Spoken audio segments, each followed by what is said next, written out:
Okay, we are back. We are back with another episode of Let's Be Real podcast. Guys, first of all, I want to appreciate all of you who are subscribed to this channel and to every single like you give my video, to every single share you give my video. I say thank you. I really appreciate it so much. I was very close to actually letting go of this podcast because I felt like I wasn't getting the support that I needed. It's of course doing well on Instagram and on TikTok. You know, the snippets that I post over there, it's doing marvelously well. But on YouTube, it's taking time.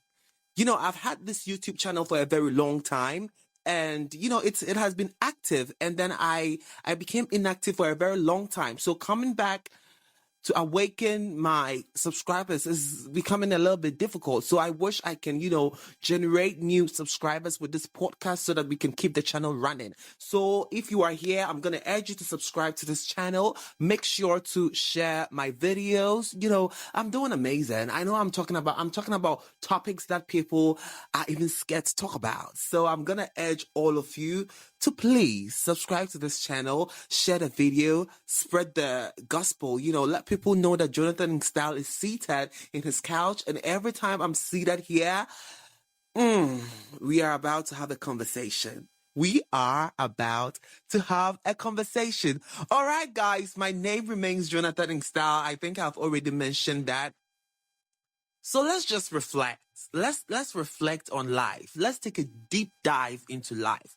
Are you where you prayed to God to be? Or are you getting there? Are you frustrated? What is it at all are you going through? Today, I was just, you know, laying in my bed thinking about life, thinking about how difficult life has been, and thinking about how far I have come in life, you know, and thinking I was just basically thinking about all the things that went wrong in life. Then something told me, Jonathan, be grateful. Be grateful. Just take a step back to life and look at you now. Are you not proud of yourself? Are you not proud of all the things that you've achieved? Though to you it might seem little, but someone somewhere is thinking, oh my God, he's so young and he's done so much for himself. I think it's because I'm looking at a bigger picture. I'm looking at the bigger goals. I'm just looking at the bigger of everything. So I am not even appreciating the little that I have built for myself or the little that I have been able to accumulate for myself. So yeah, today's video, I have titled it, Things That I Am Grateful For. Things that I am grateful for. And most importantly, also because the year is coming to an end. We are in 2025 and it's left with just roughly about 3 months for us to vacate this year and move into the next year. So I just want to reflect.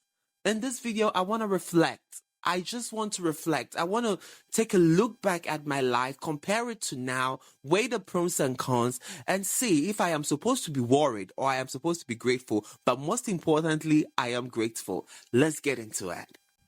Yeah, so for those of you who don't know me, I'm going to do a deep dive into my life and I'm going to tell you about me. My actual name is Jonathan Bois, born into a family of, I've lost count. I can't even, that should tell you how close I am not with my nuclear family. My mom died when I was just about 7 or 8. Yeah, one of those. It's been very long. I am currently 29, so you can do the math. It's been a very long time I lost my mom. And even when my mom was alive, life wasn't that glossy. You know, she was more like a single mom. She was married to my dad. That man was somewhere else living his life. And my mom was going through it. She was actually she was struggling. You know, she was a trader. She was a seamstress. She was a decorator. You know, she was just doing a little bit of everything to, you know, provide for her kids. So it was me and my younger brother. And after my mom died, he went ahead and, you know, of course, he's a man. He went ahead and he got other kids and all of that. And that is not what we are here to talk about. We are here to concentrate about me and my struggles and what I'm actually grateful for. So, you know, in Ghana here, we do not take mental illness serious. We do not take mental breakdown serious. When someone tell you that they are going through, like, you know, a deep mental breakdown, people don't understand. They are like, hey, na abodama. Abadi yo, it's na yo. So when my mom died, I think I went through a transition. I went through a mental transition, and I didn't even know what that was. It was just a lot for me to take in. She was the only one I had. Of course, we were living with her mom and her siblings, but she only understood me for who I am. My mom was a very strict, difficult woman to deal with, but when it came to me, she was just a little bit fragile. And I feel like she gave me the right amount of training to guard myself, as if she knew she was going to, die at a very early stage. I think she was 30 when she died. So yeah, even as little as 7 or 8, I went through like a mental transitioning because my little brother was just 2. He was very little. And mind you, my mom was going to give birth to what was going to be her 3rd child, and she died. She lost the baby too. So it was very tragic on behalf of the family. It was just a lot. It was a lot. My dad wasn't around most of the time. He was working in another town, and I was left with my mom's mom. It was a very difficult life for me, if I recall. My childhood wasn't glossy. When people say they want to go back to their childhood, I'm like, I don't want to go back there. There is nothing beautiful. There is nothing, worth celebrating that want me to go back into my childhood. I don't want it. As a matter of fact, I wanted to grow up so that I can provide for me. I can give me the life that I deserve. And I knew that I was worth so much more. So even whatever that I was going through before, I would just always tell myself that one day, just one day, I'm going to climb the ladder and I'm going to become whatever that I aspire to be. So I wasn't born with a silver spoon. I wasn't even born with a bronze spoon. It was actually very difficult, and it was tough growing up. It was just to my mom's death came as a storm, and it took everyone as a storm. So, it was just frustrating. Her mom dealing with her child's death. No mom wants to bury their child. So her mom was going through it. The family was actually going through it.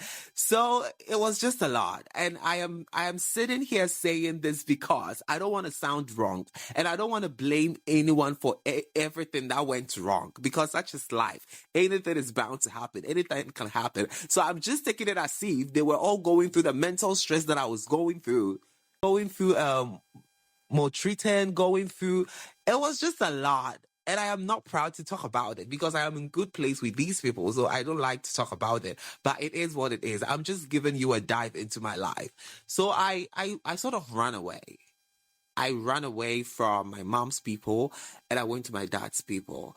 And my dad's side of the family, I would say, is more, I don't want to say is the most elite part of my family, but yeah, that side is, I would say that's where the money is. My dad's grandmom was a trader, her mom was a trader. They've built their own house. It's just a very beautiful house. So that I'm gonna say that my dad's side of the family, they were well to do. My dad himself around that time wasn't well to do. He was a struggling man.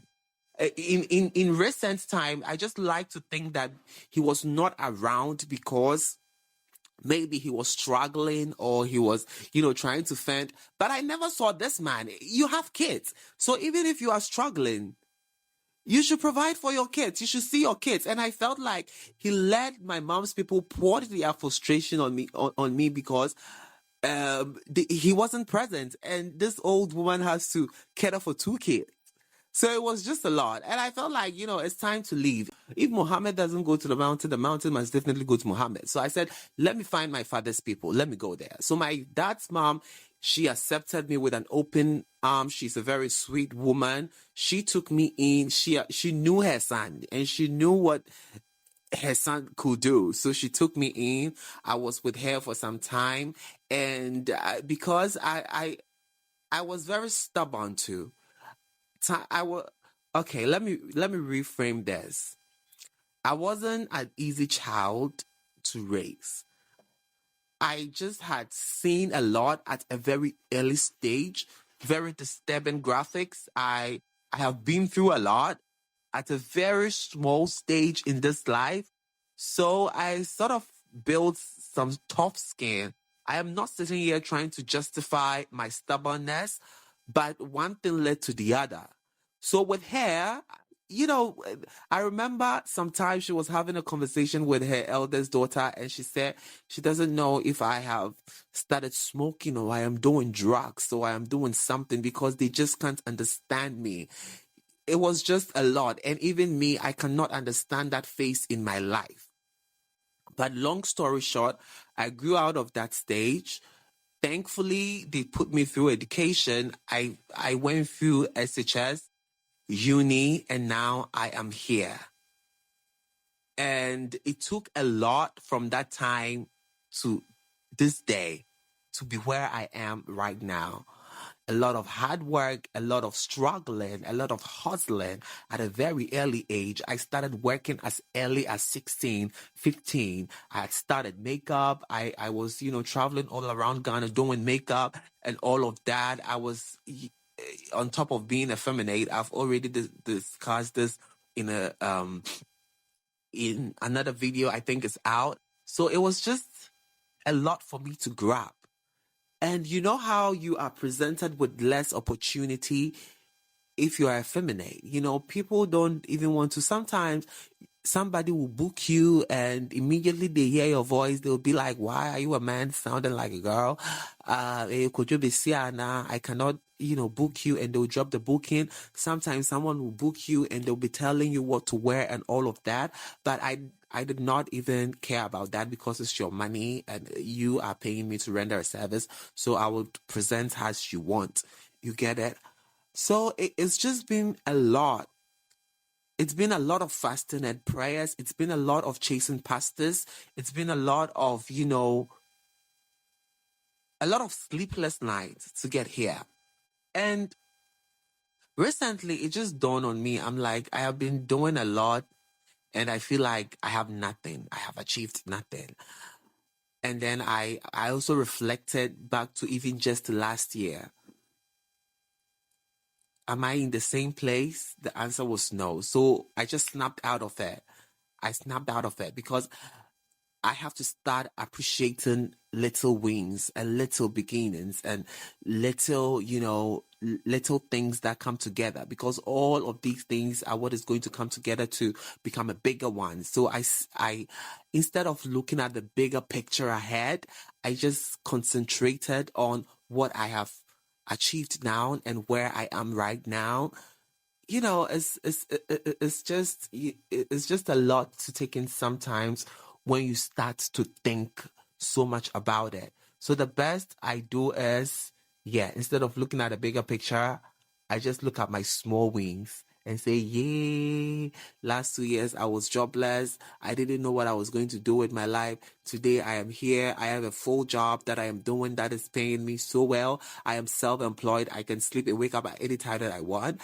No, that one, no. I can't actually sleep and wake up at any time I want. The pressure sometimes gets worse, and then you have to, get up from your bed and just keep running, keep going. It's really not easy not to be able to move, to be stuck at a place. It's not easy. So I am very appreciative of life for the fact that I have breath in me. At least, even if it is just my leg that is paining me, I know that once I rub an ointment, I am going to be okay. So whenever the going gets tougher, whenever life gets tougher, just be grateful for the fact that you have breath. Just be grateful for the fact that you can move. At least if you have life, you have everything. No matter how you struggle, you know that you are going to make ends meet at the end of the day. One thing that I was also worried about was I feel like I have been working for a very long time and the rewards I am getting for whatever work I have done is not enough. You know how they say you reap what you sow? I have always known of that adage, so I have always been sowing, hoping that I will, harvest whatever that I'm sowing in multiple. But I just felt like it's been so slow. I'm like, God, why don't I drive my dream car? But I'm sitting here and I can afford my needs. I can afford my basic needs. I can afford to put rent over my head. I can afford to eat what I want to eat. And I am just so grateful for the little things that I have. I am not going to, chastise myself for not getting me finest of things in life. I am not going to talk myself down for not being at the height of somebody I'm trying to compare myself with. It's just all of these things are just crazy. I am grateful. I am so grateful for whatever I have right now. I am sitting here thinking it's little, like I mentioned, but someone observant somewhere is there thinking, oh, he's just doing a lot for himself. So please, I'm going to hold your hands and tell you this. It is not a do or die affair. For the fact that you have breath, you have life, you have everything. It's just a matter of strategizing. It's just a matter of taking your time. It's just a matter of, believing in whatever you believe in. I believe in God. I believe in prayers. I believe in the universe. I believe in manifestation. I believe in speaking into existence. I believe everything positivity. And this is working for me. But per the years, I have seen that if I need something, I just have to say it into the air. And if it's just right time, I'm going to get it. So don't beat yourself up. Do not beat yourself up. You are doing amazing. It is okay wherever you are. It's a gradual process. You're going to get there. Till we meet again, it's a bye for now. Make sure to subscribe to this channel. Bitch, nice try. Let's be real. Well, you bitches wanna look like me.